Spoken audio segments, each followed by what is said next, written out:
him. And for those of us who are fans of Godzilla, and certainly, it's been a big part of my life, it's a big part of my kids' lives. It is one of those iconic characters that we have wanted to see brought to life this way for so long. And after one false start, it looks like our guest today has not only knocked it out of the park, but he has brought the big boy back to life. Please join me in welcoming Gareth Edwards.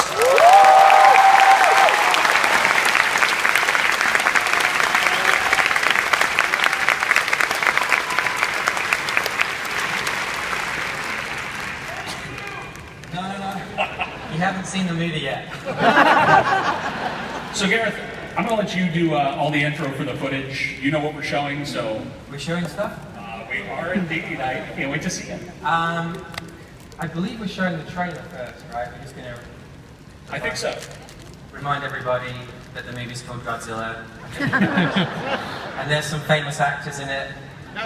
And the trailer is just the trailer. The actual movie is going to be other footage. We did think about just looping the trailer for 2 hours because it had such a good reaction, but it didn't go down well with the studio, so maybe we should just watch that first, right? Okay, let's show that first. Okay. Obviously, when you take a job like this, there is a tremendous way to get the iconography right. And you guys had Toho involved in this one, correct? Yeah, they were partners on the film. They actually had sign-off on the creature design as well, so they were very much... I thought it was going to be the easiest thing out of everything we had to do on the film. You sort of get a million, difficult hurdles when you're making a movie. And I thought the easiest one by far is going to be designing Godzilla because everybody has an opinion what Godzilla looks like. Everybody knows what Godzilla looks like. And then you realise it actually turns out to be the hardest thing because everybody knows and has an opinion what Godzilla looks like. And it was just one of those things that we had him in 3D. We built him in 3D as we designed him, so we could push and pull all the polygons and things. And I feel like the best designs in the world ever are strongest when they work as a silhouette.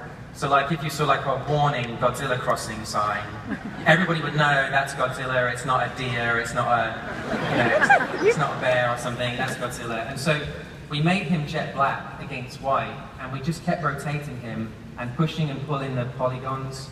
And it's like a Rubik's Cube. You get one side right, and you see it turn around and go, oh shit, I messed this up. And so we had this goal that we would just keep rotating it, and you can't cheat like you can with Rubik's Cube, just peel off the stickers. You have to actually go through the pain of figuring it out. And so I thought it was going to be a few days' work, and it turned into a year. It was crazy. I would imagine that part of it also is about the performance. It's about getting some sense of being able to read what he's thinking and what he's doing, because he is a character in this film. He's not just a giant force of nature, correct? Yeah, I mean, it's a little known fact, but Bryan Cranston did all the motion capture for Godzilla, and brought all the heart and soul into the character. And it is a bit like having a real actor in that you think you know the character when you start, you think you know who Godzilla is, and then you sort of meet them, you don't literally meet Godzilla, that's just a bit weird. But you kind of how I feel about Godzilla now is completely different to a year ago. He kind of revealed himself through trial and error in the movie. And you don't really choose who Godzilla is. Godzilla sort of tells you who he is by you make choices and that's stronger than that. And it just it was like destiny to be this certain thing. And you don't really create anything, you just discover it, if you know what I mean. It does feel like the trend in modern movie marketing is to give everything away before we've gone into a theater. You guys have really gone in the other direction, and I love that. I love that you haven't really shown us what Godzilla might be up against in this movie. You haven't really shown us much of him yet, just hints of him. How much of that was by design on your part, and how much was simply this strategy that came from the studio? All good ideas in the marketing of this film was completely down to me. Anything you don't like, anything that's bad that you think was a mistake, that was the marketing team decision. No, I can't take any blame for this. We have Warner Brothers and Legendary, they've just knocked it out of the park. I think the way they're handling this is just phenomenal. And we had early conversations where it was I had this scenario that happened when I was a bit younger. I had digital television on in my bedroom and I was doing some work, and it'd been on all day for hours and hours and hours. and it was just blaring out and stuff, and I was doing this work, and then suddenly, because it was a digital transmission, it was these adverts were going on, blah, blah, blah, and they suddenly went, blah, blah, blah, and they froze. And I stopped working, I looked at the TV, and they were just frozen, and I was gripped. And then suddenly it went, and carried on. And I carried on working, and I suddenly laughed to myself and thought, hang on, they're paying like $1 million an advert, and as soon as they shut up, I was hooked. And we talked about this, and we said, like, maybe, like, let's just, like, quiet is the new loud, you know? Like, let's try and approach where we don't scream and shout about it. I mean, obviously you can't avoid some of that, but, I think, honestly, I've been very lucky. I just want to loop the trailer for 2 hours, like I was saying. I kind of like, I get nervous now. The expectations on the film like are pretty high because they've done such a good job. Well, and I think you set a tone early because there was that test footage, or not test footage, but sort of a proof of concept thing that you guys brought to Comic-Con a couple of years ago, yeah. Which I thought was so persuasive right away. It's setting a mood and letting us know that you're taking this very seriously and that the world of the movie is very serious. Do you feel that the final tone, or the final film reflects that tone that you had in mind up front? Sure, yeah. I mean, that was the great thing about that. It was such a great reaction. Like, I mean, I find this really weird. Like, I'm a fan. I would come here anyway and sit and watch an idiot like me on stage talking about a movie I really love. It's like I've been in this bubble for 2 years, and everyone's like, okay, you know, don't say anything, keep it secret. There's this very protective thing that goes on. You can't talk about it. Like, you can't show anything. And then suddenly it flips. It's like, right, go out there, sell the movie, tell everybody, show everything. And it's this really strange transition that you have to go through. And I've totally forgotten what your question was. I was just... thankfully, I can't really see you all, but I had a sneak peek through the side here. And this is like this stadium in here. It's like this spectator sport. There's a few folks here today, yeah. The cast that you put together is really unbelievable. Just, first of all, having Bryan Cranston play the lead in a Godzilla film is one of those things where it's, when you hear it, you're like, okay, that's awesome. That suddenly grounds it in this humanity that you hope that these movies will have. How important was it to you to put together the ensemble? And then how great was it to see it come together with Juliette Binoche and Ken Watanabe and Bryan? Yeah, I mean, I grew up, I'm sure like a lot of people here, I grew up with like the Spielberg movies, and what they did so well was they, as well as having the epic, fantastic spectacle, they found these characters at the heart of it that went through the journey of the film that felt really real. You could really relate to them, and usually quite emotional, stories that they would tell. And so we were trying to do the same thing here, and it's funny because a lot of actors, I guess, maybe approach their career like, I'll do a personal film, then I'll do a commercial film, then I'll do a personal film, then I'll do a commercial film. And what I said to all of them, like, you have to view this as your personal film. Like, it's the only way it's going to work. Like, just like, forget the fact there's a giant monster in it. You know, like this, if this really happened, it'd be a very harrowing, traumatic, life-changing, world-changing experience, and we should take it seriously. And so, yeah, there is humor in it, but the humor is not, the characters don't make the jokes or anything. It's like the filmmaking has fun at times with the situation rather than the characters making light of it, if you know what I mean. Without stepping too far into what they are, you did have to come up with something for Godzilla to do in this movie, and it feels like you have built this really organic story that all ties back in some way to the 1954 movie, in the sense that they were using it as a metaphor for Japan's fear of the bomb and the nuclear age, and certainly this is the fear that nature at some point is going to shake us off the planet if we're not careful. It really feels like you guys found a great way to update the metaphor. Yeah, I mean, I guess the common theme in the movie is like man versus nature, and like people ask you, the other thing I did before, this was a very low budget monster movie, so it's not Monsters Inc. It's lower budget than that.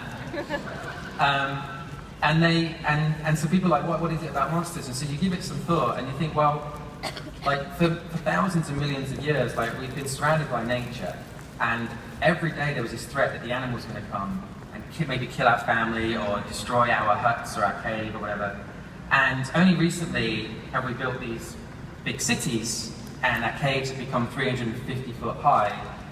But still, like deep in our DNA, we have this belief that the animals come in and we've had it too good for too long. Like any moment now, the animal's going to come, and as the caves get bigger, like the fear of the animal gets bigger, and literally, and so Godzilla, I think, taps into something that's very primal. Like this shouldn't work. Like you should not be able to release a movie with a giant monster and have everyone go see it. They should just throw, oh, that's stupid. But it feels right. It feels like, yeah, I knew he was coming. I knew it. I knew we've had it too good. Well, I've always said that, you know, one of the things that made Jurassic Park such a lightning bolt moment for so many people was that feeling in the middle of the movie where suddenly everything else gets stripped away and you're just in a car waiting to be eaten by something. And Godzilla truly is that representation of nature just as an uncontrollable force. Did Toho ever pressure you to use any of the other characters from the Toho library, or was that something that you guys wanted to create something original that he would be able to bounce off of? Yeah, I don't want to ruin it for people, but I think you get one buy with the audience. Like, they'll let you have one crazy thing, and our crazy thing is a 350-foot giant lizard. And then it was like, well, how are we going to have another thing, like, without having two buys and cheating? And so I can't ruin it, but the other thing, whatever it is very much related to the life cycle of Godzilla, and everything Godzilla does in the movie feels like animalistic and natural behavior. He's not doing it just because it's cool to watch him fight something, even though it is really cool to watch him fight something. It's all, you know, like Godzilla, I think if he was real, the first thing he'd do when he sat down, he'd be like, well what's my motivation, you know? And you're like, oh my god, not you as well.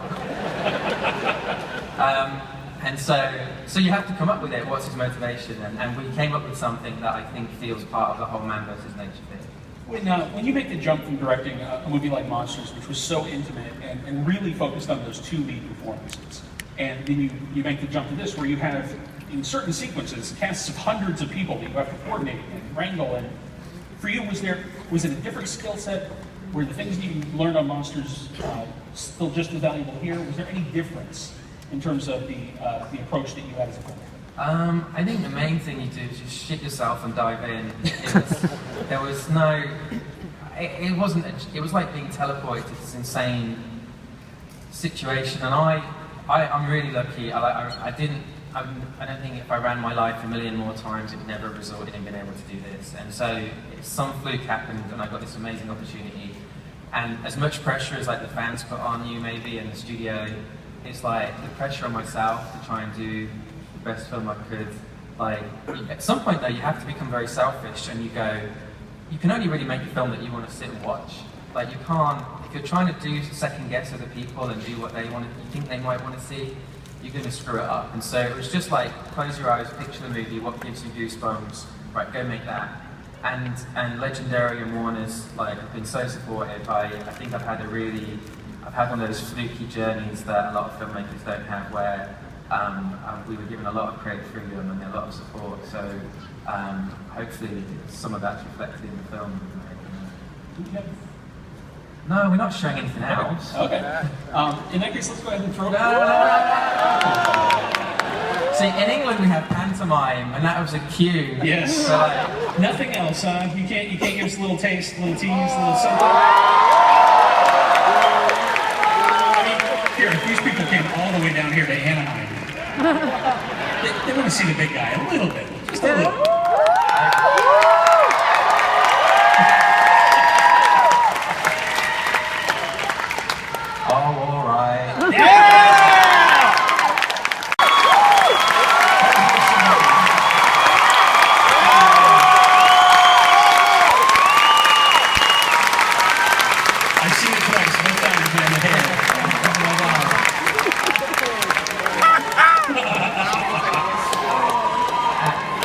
And that's why we make movies. That was amazing. Well, folks, I'm going to make sure you get a chance to ask some questions, so he'll hop on up. And we see that one of the most distinct things about Godzilla is his roar. It is an iconic sound that has been part of our culture for, whatever, 60, 70 years now. Can you talk about how you guys came up with your version of the Godzilla? Well, the original roar, for people who don't know, is they had, don't ask me how they found this out, they had a double bass, and they got a leather glove, people are strange, and put some resin on it, and they scraped it down the double bass, and got the raw wheel note. And we bought a double bass, and we got leather glove, we got some resin, and we had a bit of fun, and we could never recreate it. And so Eric Dahl, who was the sound designer on the film, for a long time, he would not tell me how he achieved it.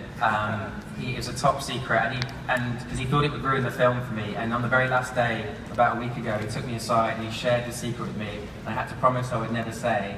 But it's as crazy as the double bass thing. And the thing I can let you into is that they had these new scientific microphones. You know when you shoot things at high speed on the camera and then play it back, it's in slow motion? Well, they have high-speed microphones that play sounds back in ultra slow motion. And so like anything like just opening water becomes this epic explosion of sound. And so they just had this whole new thing to explore. And a lot of the sounds in the movie are from that scientific microphone approach. It's amazing. And that last shot of him, that's him. That's the Godzilla that I think we've all been waiting to see for a long time, sir. So thank you.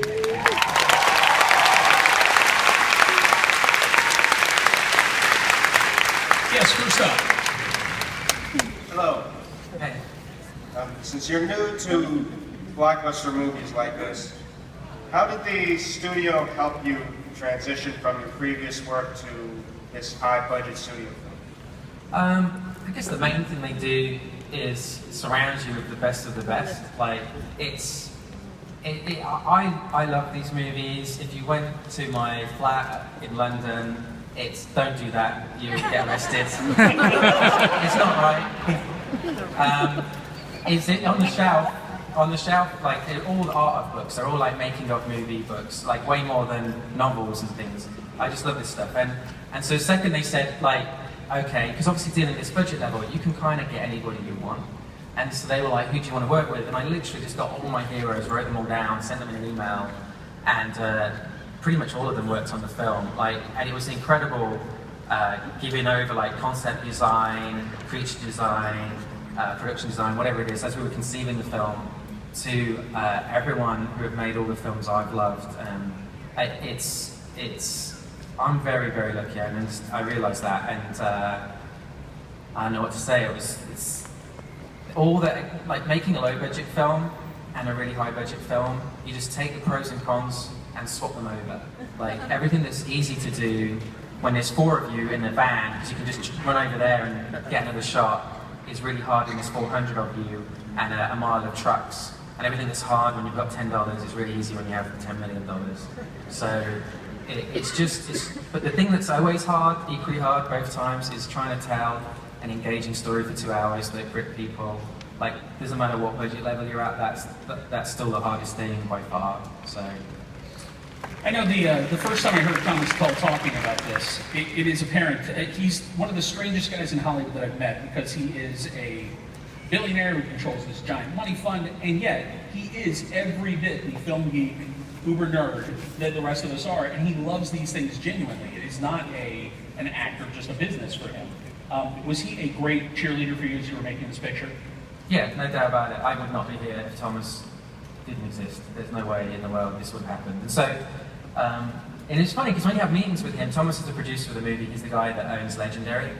When you have meetings, the meetings are not about like, well, would this be successful, would that be? It's just about what would be really fucking cool.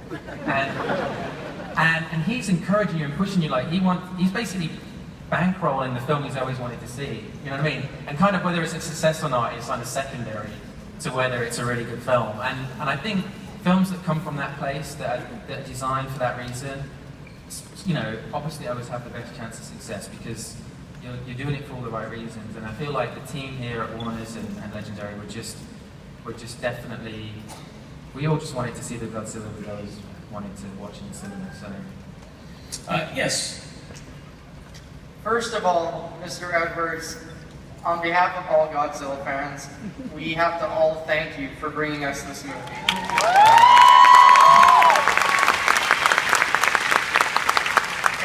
It's a real pleasure.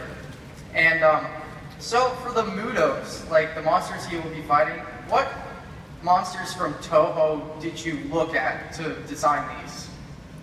I mean, obviously they were all a kind of semi-inspiration. I don't know if you noticed, there might have been some wings on that thing. So, you know, we wanted a winged animal in there up against Godzilla, and the problem is that to really answer your question, I will ruin the film a little bit, and so I don't want to do that. But I will say that it's really hard to come up with a unique looking creature that no one's done before, which is obviously what everyone says when they start these processes. And it's like, it's like trying to find the last car parking space in Disneyland.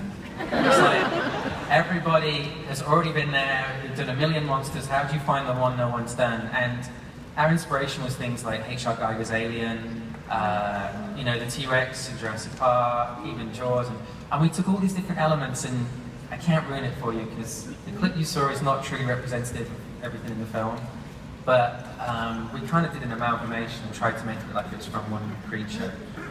So see what you think when you see the movie. Okay. And by the way, you should never thank me for doing this film because it was a completely selfish act. It was. I was doing it whether you see it or not. I was like. Yes. Hi, Edward. Good to see you. Hey. So, people will definitely compare your movie to the first Godzilla movie, which was from Roland Emmerich. And what do you think about the first Hollywood Godzilla movie? And why do you think your Godzilla movie will be a lot better than his? I'm going to start a beat for you here on the stage. Here we go. I never thought someone with your accent would call the first Godzilla movie by Roland Emmerich. It's by Ichiro Honda. It was in 1954. That was our inspiration, basically, the original black and white movie. For those who haven't seen it, check it out. It's people like me love to come up on stages like this and tell you how what we're going to do is we're going to take this seriously and do this new thing no one's done with this franchise, and it's going to be gritty and real. But unfortunately, they beat us to it 60 years ago. If you watch that movie, it's one big metaphor for Hiroshima and Nagasaki. And I think if they could have made a film just about Hiroshima, they would have.